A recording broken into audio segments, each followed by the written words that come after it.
Good afternoon once again, everybody. Thank you for joining us here in Bill Gallagher. This is the final session in Bill Gallagher for the convention. And for the next two sessions, we're focusing on professional matters and education.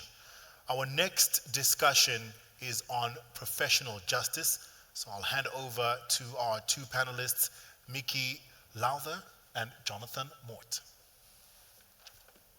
All right, thanks, Tafuma.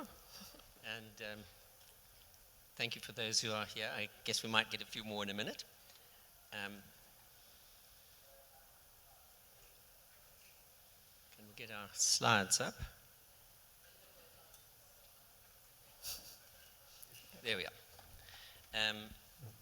So, the topic of discussion today, as you see, is professional justice, which maybe is a nice catchy title, but there's a lot behind it.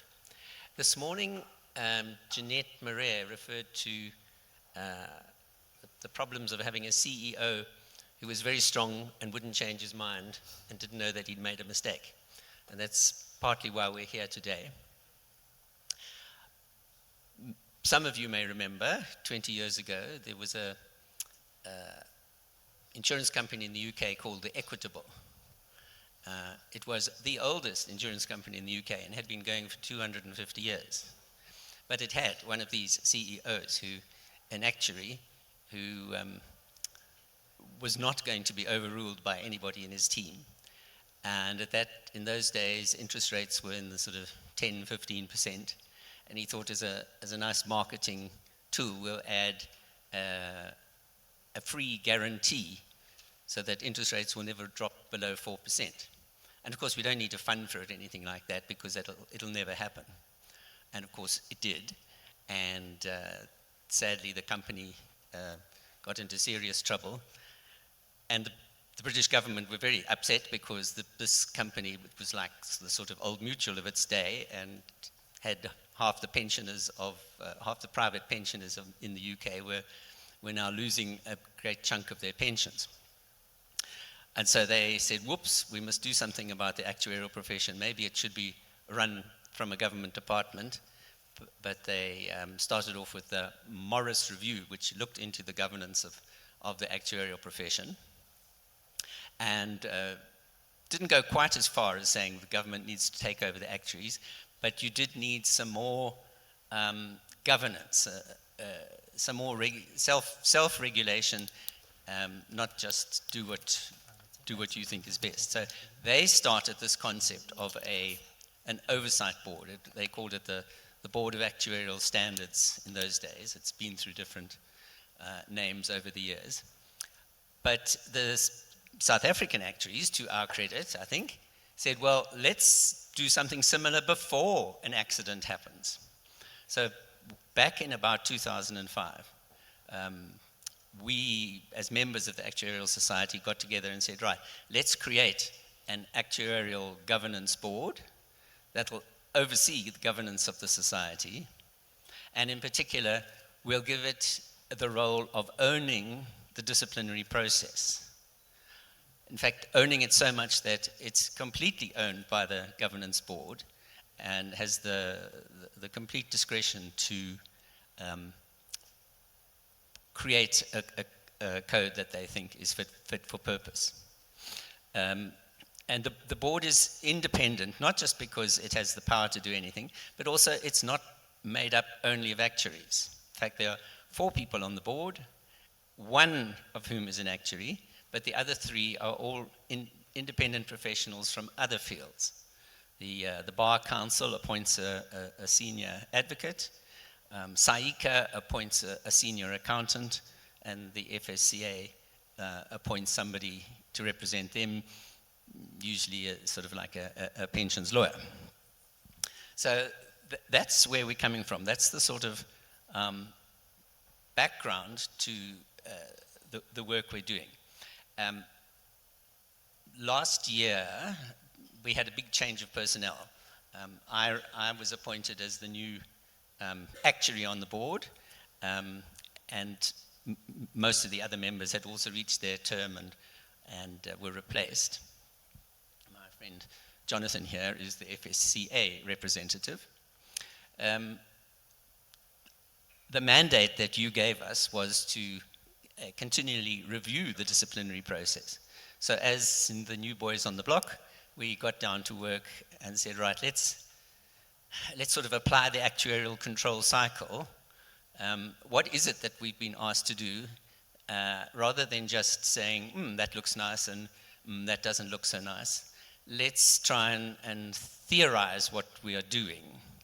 So we need to go back to the drawing board and find out, is there any theory on what disciplinary processes should look like? What's contemporary practice?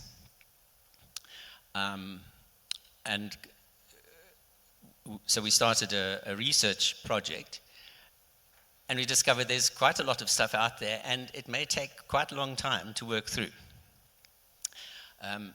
We did notice one or two things which we wanted to change straight away, and that was part of that interim amendment that finally came out yesterday. It was supposed to come out about 2 months ago, but for various reasons we were asked to have another look at and get a legal opinion on various bits of it.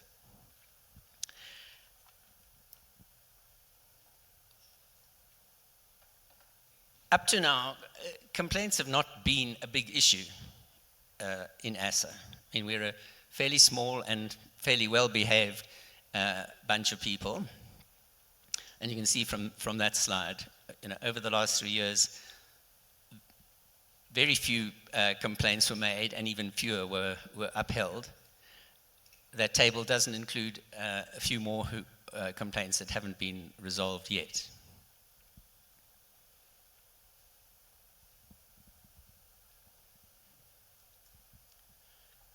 So what we're going to do in this session is report back to you just on 3 areas of theory that we've looked at in our research or inter alia,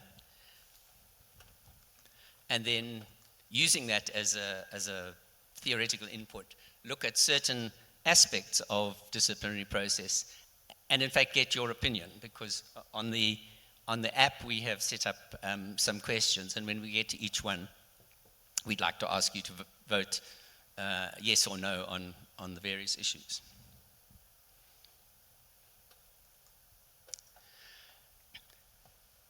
We found that the very top of the pile of theory about a disciplinary process is the public interest. You may remember, or the older ones of you, the concept of professionalization that we've discussed in these sort of professionalism sessions in years gone by. When people ask, what is a profession? What makes a profession different from motor mechanics or something like that? And there were old-fashioned ideas of, we're very, very clever people, and the motor mechanics aren't, and other nonsense answers. And it was more that a profession is a dynamic thing where the practitioners get together and choose what aspects they want to offer the public. You can be a profession that has very little to offer the public in the way of protection, or you can choose to have a lot. And in the actuarial world, we all belong to the International Actuarial Association, and that body has decided, well, amongst the things we need to offer the public is a code of conduct and a related disciplinary process. So that's where this all comes from. Just a slight digression, especially since Simon is here.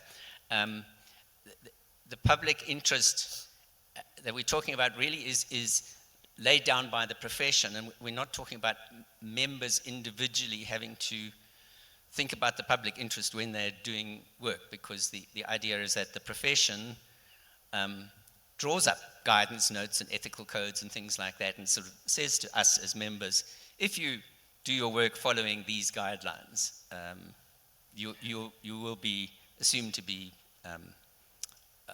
not going against the public interest. I mean, you can do more if you want, but that's a backstop. Whereas the the things that the profession does is that's applying its mind to operating in the public interest to the benefit of society. And we came across quite a lot of research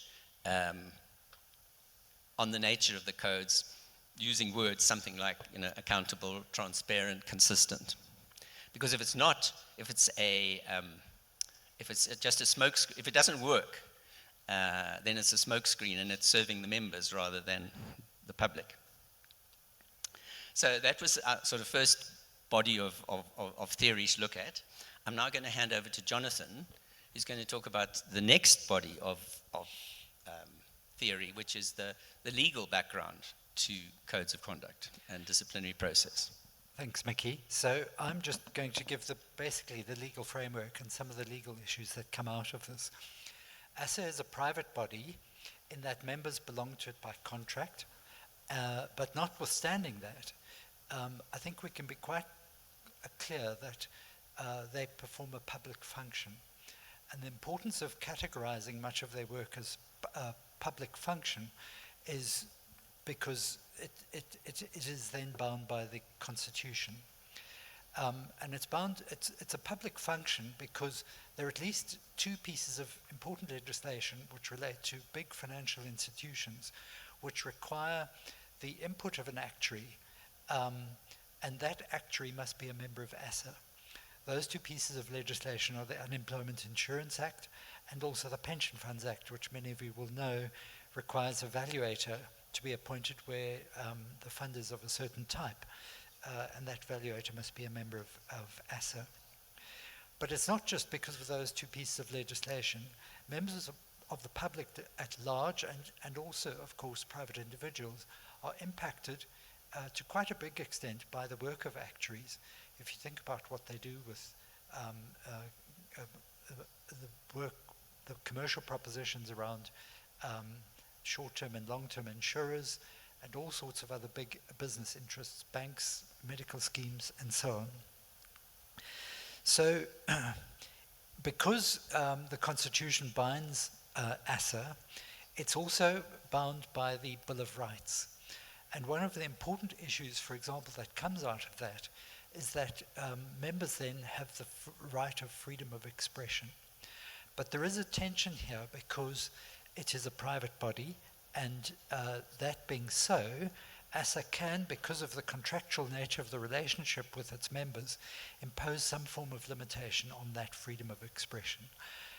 We could spend a whole day talking about what the limits of that are, and I'm not going to want to go into that to any extent, just to make the point that ASA is in a position to impose some degree of freedom of expression. So SAICA has put this quite nicely in its founding documents, and I'll just read it. This is about the complaints process. The Institute's procedure and disciplinary process is based on the rules of justice. Though a disciplinary process is neither a civil nor a criminal process, but a sui generis process, the processes followed satisfy the rules of justice in that they offer both the complainant and the accused the right to be heard and to present their case in a fair manner. Now, because they perform a public function, it's the importance of public trust in what actuaries do is of paramount importance to ASA. And it's not just that the public can trust what the actuaries do, it's also that there's a protection of the public in what the actuaries do. And this is really quite important, as we'll come to later. And that's why we have to answer this important question, and we'll come to it as one of the questions. If an actuary, if what he does in his or her private capacity relevant to issues about professional misconduct and so on, I mean, if an actuary cheats on the golf course, or if an actuary doesn't pay the plumber for work lawfully done, both types of conduct are unlawful in a sense, but does that really warrant a finding of professional misconduct as an actuary? And that really is the key point. Interestingly, the Institute does extend it to what an actuary does in their private capacity. It seems to be the other way here, but it's not entirely settled.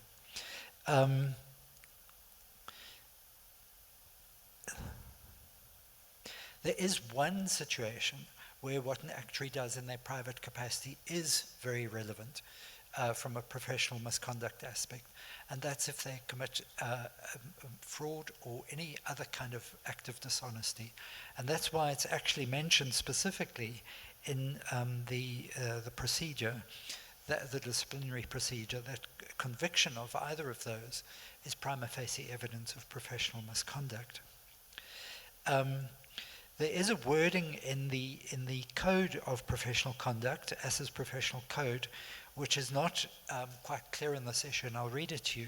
The code covers both the work and the conduct of members towards their clients, their employers, regulators, the society, and its members, and includes the rendering of actuarial services. So it's not quite clear whether it's the work and the conduct that those apply to, or is it the work or the conduct, and so on. These are things that will have to be clarified in due course, and which do impact the procedure.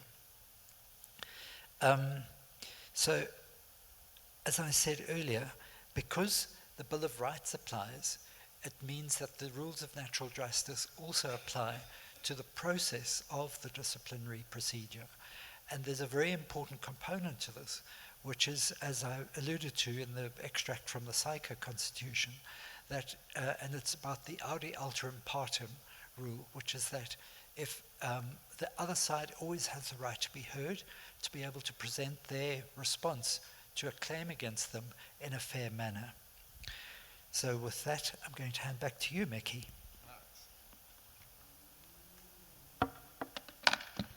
Thanks, Jonathan. The third part of our work, in a way, was done for us. We were settling down to look at what makes good regulatory practice in the modern world.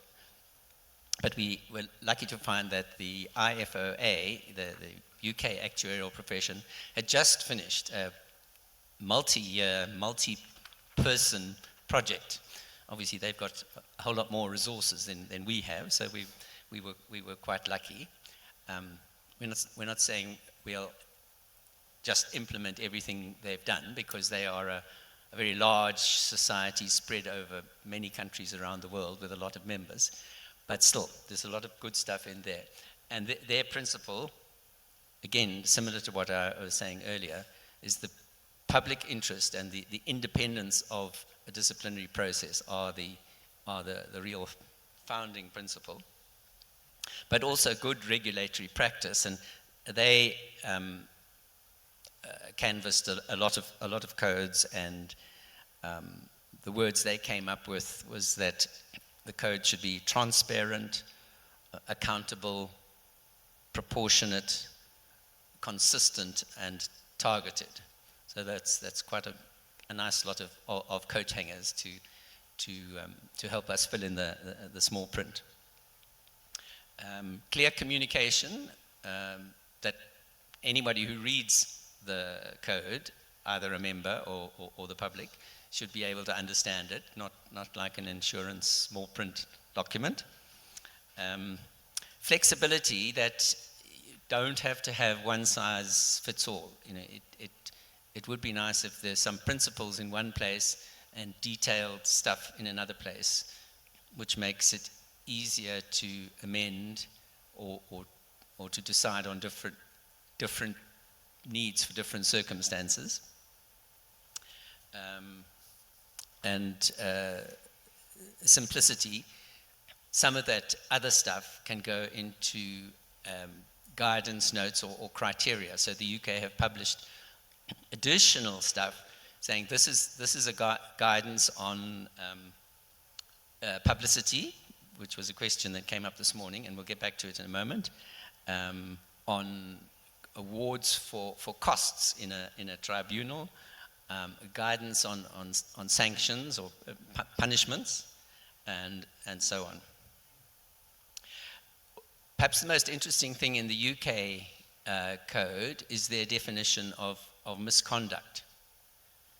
So they are applying they say misconduct is breaking the code of conduct not only in your professional life, but in your private life as well, which is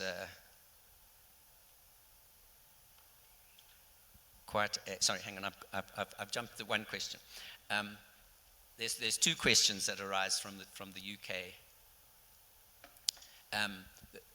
I'll get back to the professional life in a moment. The first thing they say is they're only interested in material misconduct. So if there are small matters, the disciplinary process doesn't want to hear about them. Maybe there's somewhere else in the organization, like in our normal area practice committees or CPD counseling feedback or internal peer reviews. There's a disciplinary process isn't the only way that we manage our professional responsibilities, and that the disciplinary code is there for serious misconduct. So can we see if this polling system will work? Because what I'd like to ask you now is on your app, if you've got it available, if you can vote, the technical people should be bringing up the code. Yeah. So can you vote?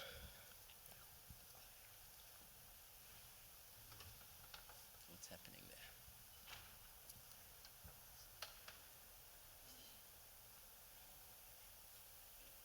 Sorry, I can't.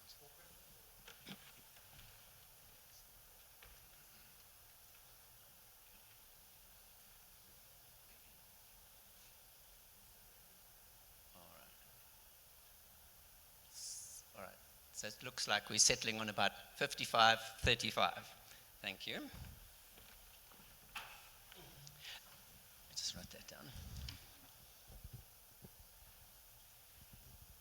So related to that then, so the UK is saying stick to material misconduct, but if you do something in your private life, which we think endangers the reputation of the profession, then it's misconduct and needs to be disciplined. And I can remember reading in the Actuary magazine things like a fairly senior actuary being over the limit, the alcohol limit for driving, and being disciplined. So the question I'd like to ask you, it's number 2.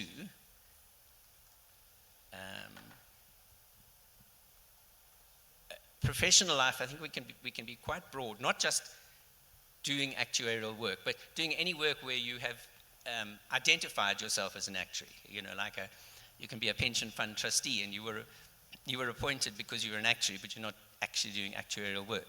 Or you're in some wider fields area, but you're there because you're an actuary. So that's professional life.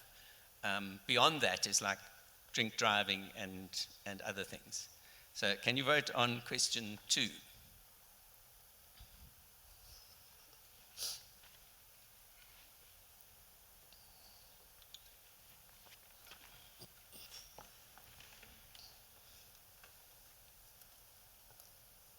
this one's closer. It's more like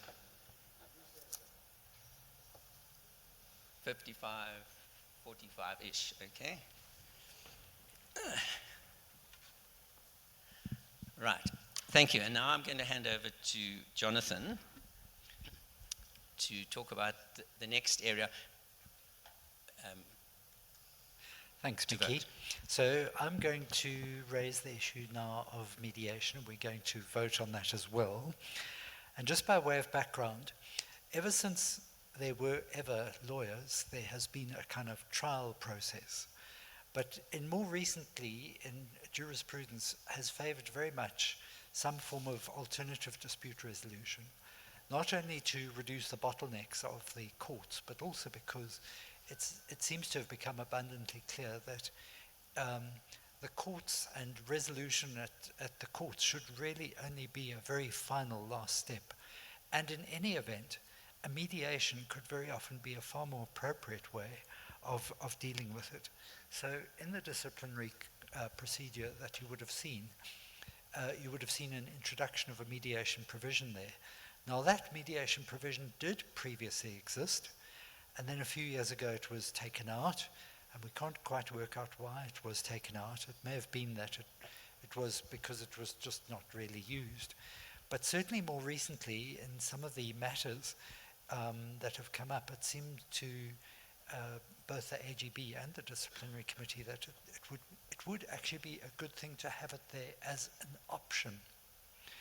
So introducing it raises a couple of issues. The one is, what is the role of the complainant? And as we've referred to earlier, the Institute doesn't actually have a mediation process. And interestingly, they don't call the complainant that.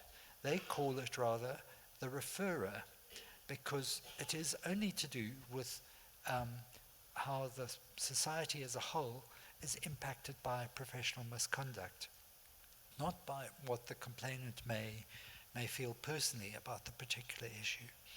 So it is quite foreseeable that you could have in a mediation process one type where the complainant is a very important player in the process, because they are personally affected by this, and that could be a client in a particular matter because, say, the service was bad or there was some issue that came up.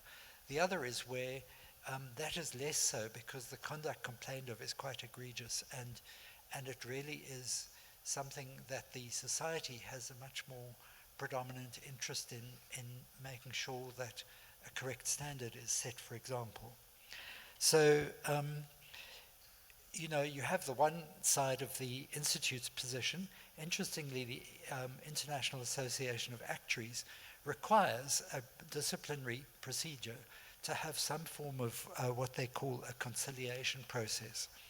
So we think this is quite interesting to have, and so we are putting it to you, and now you can haul out your apps again and say, should there be the option to refer certain types of complaints to mediation? And so if you would like to go on and vote. Let's see how we're doing. Okay. Well, that seems quite a predominant yes. 91%. Okay. And then associated with that, Mickey, do you want to move on the slide? Is the withdrawal of a complaint. And the issue is, should a complainant be able to withdraw a complaint? And we have seen in one particular matter where the actuary suddenly became aware that, gosh, this is really quite serious, his client's disgruntlement, and went, because the complaint was lodged, and went to the complainant and said, look, very sorry, can we resolve this privately rather? And it seemed to us that there is a role to be played in a kind of restorative justice, if you can call it that, where peace is made with the person who has complained. And that would seem to be quite a good thing, in that, at least as far as that client is concerned, it's a way of restoring confidence in what's happened, because they are so satisfied as to be able to withdraw the actual complaint. You will see again in the latest iteration of the disciplinary procedure that the way it's been couched is that even if a complaint is withdrawn, the disciplinary committee still has the power to carry on investigating it and, if necessary, suggest a sanction, which we thought was quite a good way of doing it, because you don't want to give the, the, the actuary, don't want there to be a perception that somebody can be bought off rather than a complaint, having a complaint against them. And then we also just need to be mindful of the fact that if complaints are withdrawn, one needs to manage the fact that it could be seen to be weakening the disciplinary process. But my own personal view on that is I think that's not really much of a factor at all. So again, if you can call out your apps and see what you think of having as part of a disciplinary process, recognizing the fact that a complainant can, in certain circumstances, withdraw a complaint, but with the consequences I said.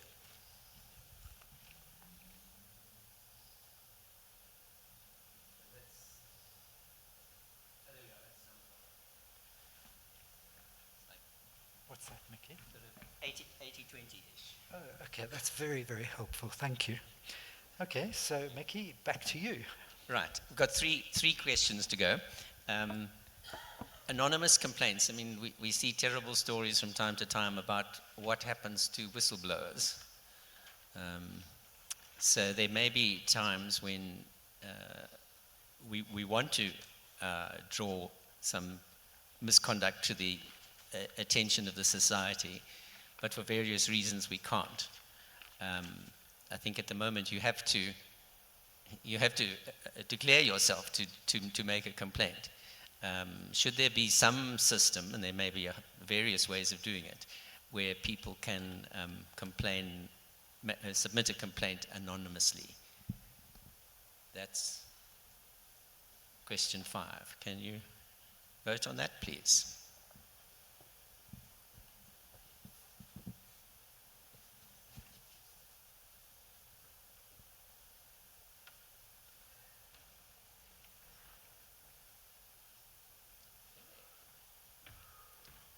Right, over to Jonathan for the next one. Okay, what was the outcome of that? Also 80-20. Okay. The next one is, Mickey, do you want to just move it on? We've called it flexibility, but it actually doesn't relate really to the question. It has to do with fundamentally what we are trying to do in this, which is it protecting the interests of society, or are we trying to find a mechanism to resolve issues for a complainant? And to put it slightly differently, as we have in this question, whose interest in the resolution of a complaint is more important, the society or the complainant? And of course, it can differ because as I was just talking about the mediation process, it is important that issues are actually resolved, but at the end of the day, there may be a choice to be made. Where is a particular matter going? Is it in the interests of society, or is it in the interest just of a complainant that the society is used to resolve a particular problem? And this is quite relevant, bearing in mind that in most of these complaint issues, the complainant would also often have other recourse to other ways of resolving an issue, specifically by applying to using the judicial process out there, going to court, issuing summons or whatever to do this. And also to bear in mind that the society is not a vast society with massive resources. It has limited resources, and this could impact the subscription subscription fees and so on. So if you would like to hold out your app again for the second last question. The answers are yes or no, so I'm not sure. We'll need to equate one to the society and one to the complainant.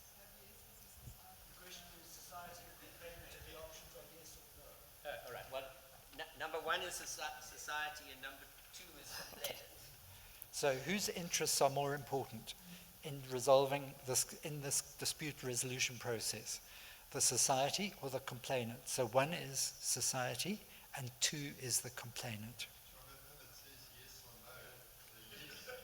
So, Yes is the society, and No. no equals the complainant.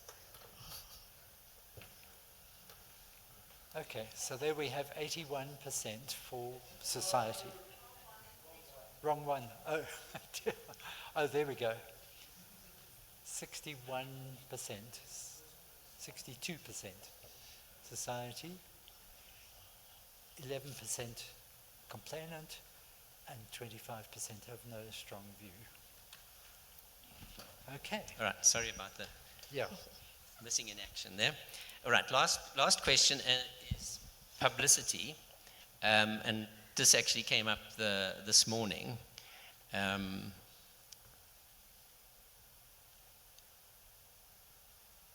when you answer the question, obviously you're saying this is what you want to happen to your colleagues, and what you want to happen to yourself if you ever unfortunately find yourself in the situation. We certainly need, I think, to publicize the nature of an incident and the fact that somebody has been disciplined for it. But should the person be named?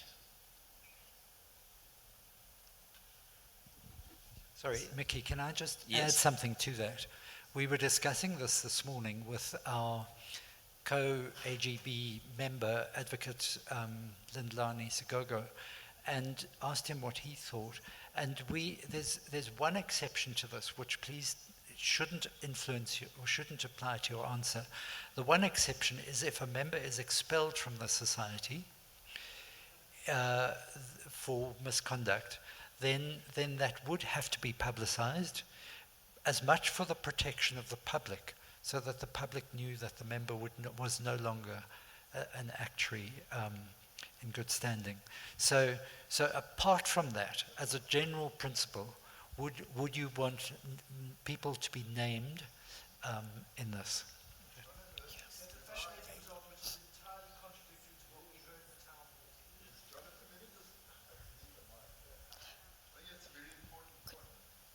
Could we hold questions until after the session?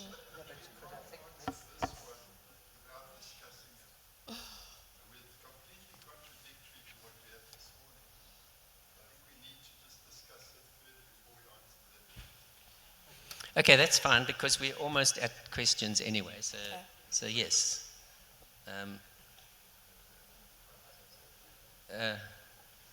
Peter, did you want to say something? All right. It's entirely contradictory to what we discussed this morning, and I think that it would be worthwhile. I think that it would be worthwhile to hear some of the arguments for and against, so that we can make an informed opinion.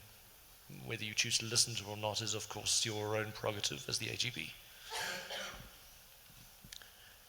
Well, I mean, we're here to consult. We don't have all the answers. What would we like it to be? Mickey, could I just pick it up? We discussed this morning, and Jonathan, you say that in terms of law, their name has to be published. No. So I'm not saying that. I'm saying there's one extreme situation where it was thought it would be appropriate to publish the name, which is where a member was expelled from the society. But as a general rule, say you were negligent or something, and that's the kind of thing we're saying, please apply this question to that kind of situation, not the extreme situation. Okay, in fact, the scenario you paint, a member who is expelled from ESSA, happened on Tuesday. We expelled a student council did, expelled a student who'd cheated in examinations. It was published on Tuesday by council, and the name wasn't published. And the reason was that the disciplinary committee urged council not to publish the name. And the reason, shall I go through the reason again? The reason is that we believe that the guilty party should be given an opportunity later in life to be rehabilitated and resume career and carry on, etc. By publishing a name, you tarnish that person's name forever. And what we're saying is, if after, in this case it was 5 years, the guy's very remorseful, he regrets what he did, and the disciplinary committee recommended that in this case be expelled, name not be published.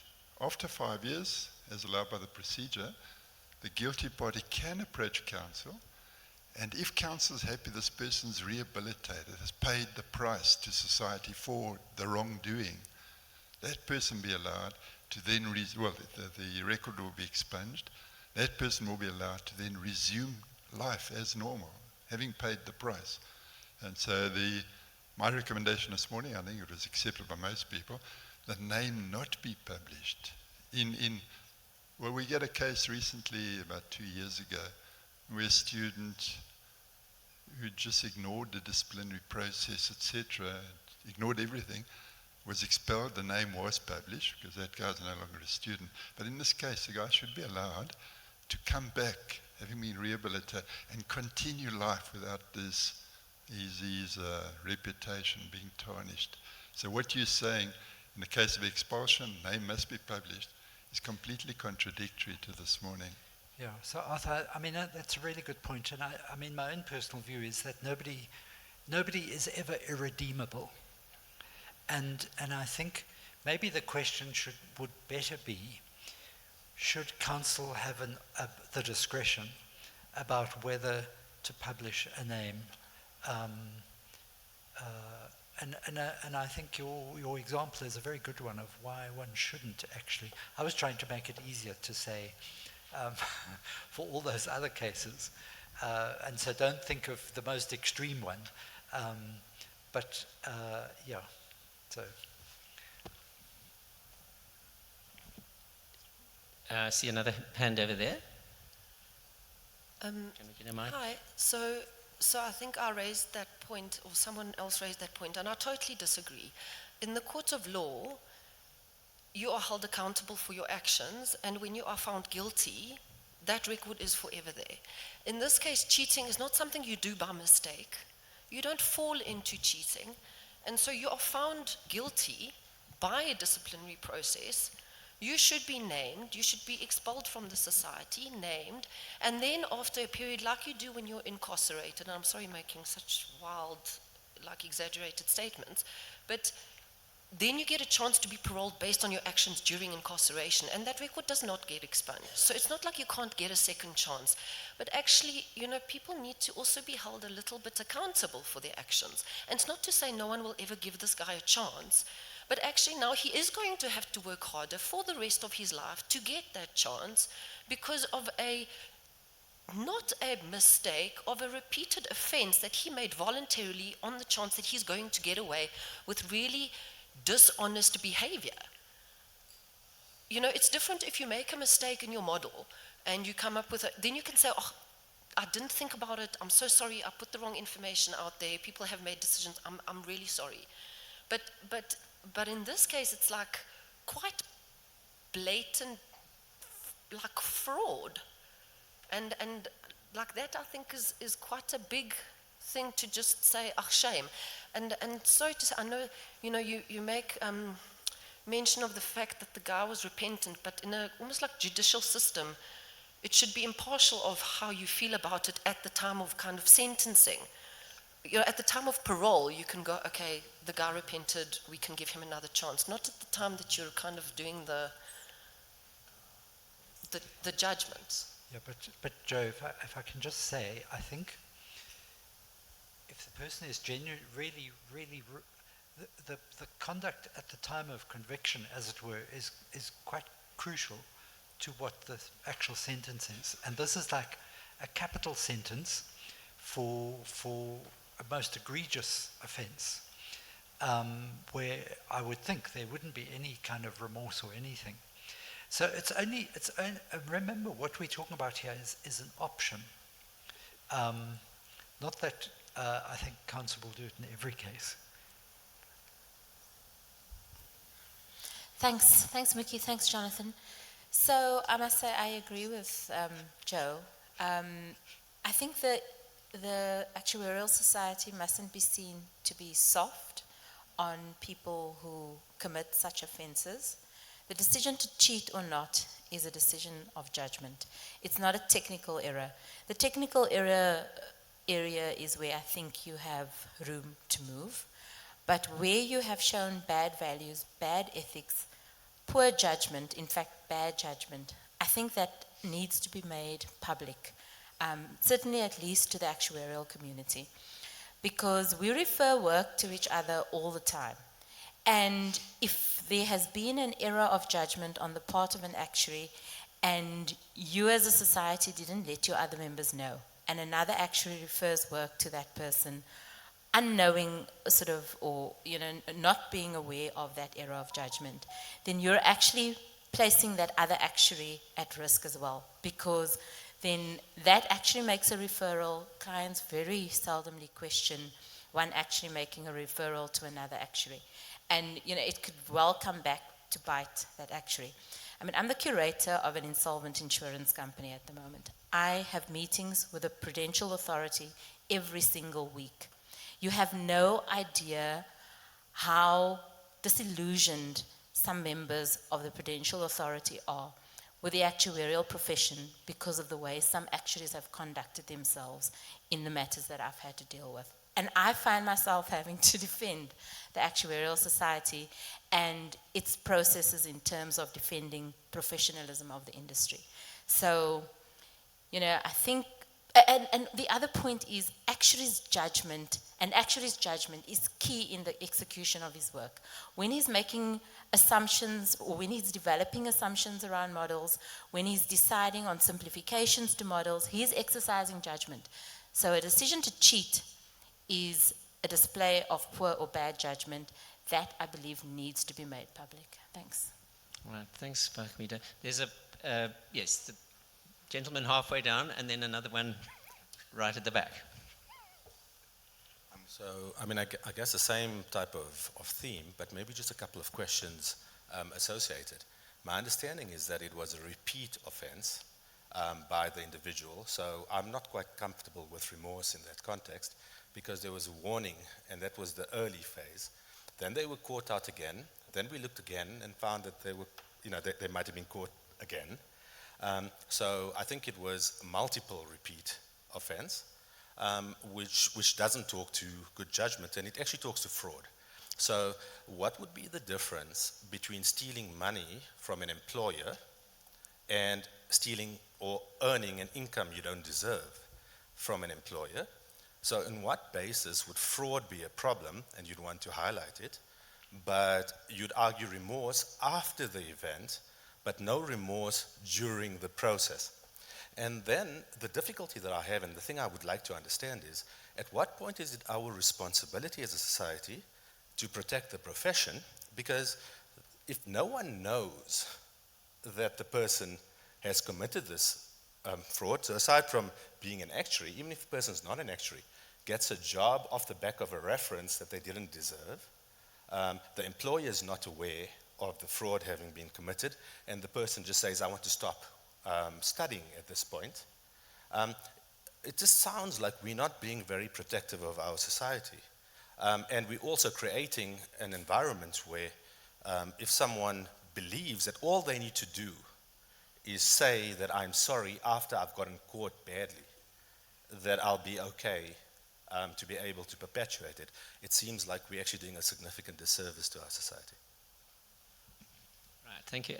Gentleman at the back. Hi. Right at the back door. Okay. Hi. In the context of this, I think the question is the public interest. If you're publishing, then it must be in the public interest. So to me, there's a big difference between a student member and a fellow member when it comes to the public interest. A fellow member is clearly in the public interest because if I'm evaluated to a pension fund, then it clearly the integrity that I display in terms of valuing that pension fund has a public, there's a public impact. So it's definitely in the public interest. A student member, I would not say affects the public directly. That to me is possibly an employment issue. It's an employer relations issue. I don't think a student member will be doing work that directly affects the public. So to me, I think if it's a fellow member, yes, misconduct should be published in terms of the name. But for a student member, it should be disclosed to employers, actuarial training officers, that this has actually occurred. Okay, well, we're getting a really good debate on this, and I can see the hands going up. Okay. There's a gentleman right at the back that's been waiting a long time. Yeah, thank you so much. So, I am short and my colleague here is saying I should stand up. Maybe you can see me. But I think we are in a society where corruption, misconduct is the order of the day, and you kind of run the risk of being insensitive to it. And I would like to preface my comment based on that. I think the first thing I would want to say is Council has taken it upon themselves to be the ones who are able to rehabilitate, and they are saying the rest of society is not able to rehabilitate. Because if we know of who this student is, we will not be able to forgive them, but they have made it their own decision to be the ones who can forgive, which I find a little bit problematic. And then secondly, there is a perception that if you are not qualified, then you do not act in the public interest.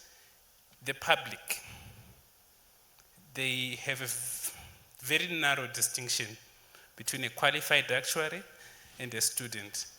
Some of them actually think it's one and the same thing. And for us to say it's okay to cheat and apologize, not only once, many times, and then you keep that name a secret, I don't think it even sends the right message to other students, the rest of the actuaries. If we want to be seen to be doing the right thing, we should be at the forefront, and we should demonstrate that without fear. Thank you. Thank you. Megan, you had a... Yeah. I think this is broader than a binary debate as to whether to publish or not publish. I think this is an issue of how much detail is distributed and to whom. So for example, in my job, if I do something naughty and I am found guilty by a disciplinary process, my employer would not be notified. It would be up to me to have a conversation with them, I suppose, at a time when it became convenient to me. But also, I do a lot of exam work for ASA. ASA wouldn't know that I'm no longer allowed to be an examiner. And I think we need to think carefully about who needs to know and how much, and it's not just about can we publish it in the Actuary magazine or not. And then linked to that, if I may, as an employer of students, if you knew that one of my students had done this and you didn't tell me, that's going to break trust between me as an employer and you as a profession, as a society. And if I then go and put this student in front of doing work for a client, and this student misbehaves and is involved in something which is quite egregious, and then the Mail and Guardian headline says, ASA didn't tell the employer, so the employer kept doing everything, but et cetera, et cetera, et cetera. I don't think that as a profession that really makes sense for us. Okay, we've just got time for one more. Arthur? Can I just answer some of the questions? Sorry, and I see there's another hand over there. Yeah. Mickey, shall I answer the questions, some of them? Yeah. Okay, can I you have, I think you've already... can I just give me 2 minutes? Okay, because you did say quite a lot about it this morning. I know, but people seem to have forgotten. Right. I think there are 2 points here. The first is there are 2 parts to the sanction. The first is this person being found guilty of unprofessional conduct. Do you know how serious that is? You've been booted out of society, it's unprofessional conduct. cannot do any work that Fisker might want to give him, subject to phase work he can't do. He's no longer a member of the society, so he's no longer an actuary, no longer a practicing student.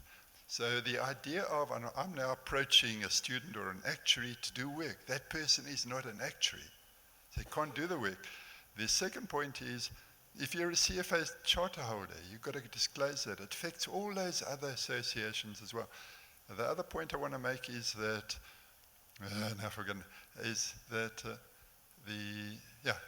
what's the first point was, you're no longer practicing. The other point is the employer. That is something we hadn't considered.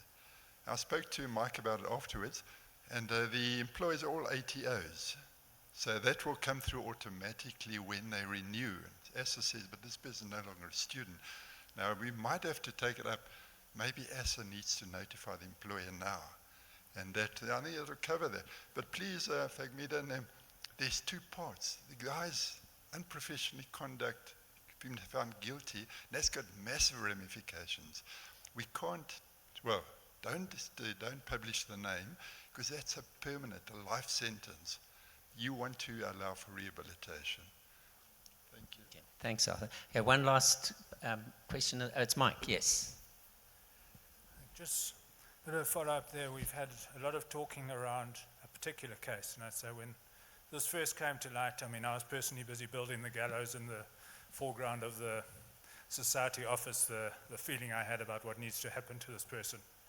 But we must forget that we just have a certain amount of information. It's easy for us to talk about that.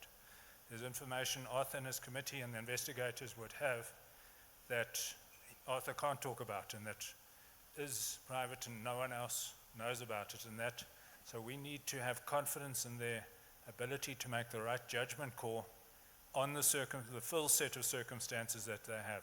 And the things that none of us here, with the exception of Arthur, probably know the full details of. And so when a decision whether to disclose the name in this case was made, there was a lot of factors in there that we cannot talk about. It's easy to generalize.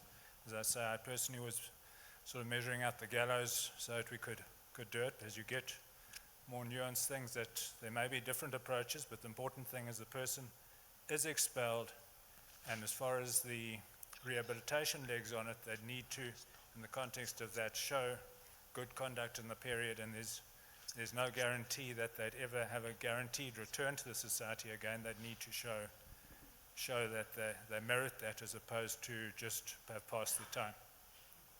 Right, thanks Mike. Yeah, I'm sorry we got somehow into discussing a particular case rather than the stuff in principle, but that was the question that came in this morning. I think we've run out of time now, but just to close, thank you very much for your participation. As I said right at the beginning, the AGB, you have given us complete discretion, and I think this is the first time ever we've actually discussed that any representatives of the AGB have actually discussed the disciplinary code with the members. But the new boys on the block felt really we are doing it for the members. So we would like to involve the members. So this is just the beginning of the process, that we've now got some very useful input from you on the votes and the discussion, and we will be working on a revised version, and you'll get to see and comment on that next year sometime. Jonathan, do you want to add anything? No, just to say, I think it's wonderful, the kind of engagement. I see how full this room is and so on, the interest in this whole process. So it's really important for the society. Thanks, Mickey and Jonathan, and to the audience for the lively debate. We now have our next topic starting right now.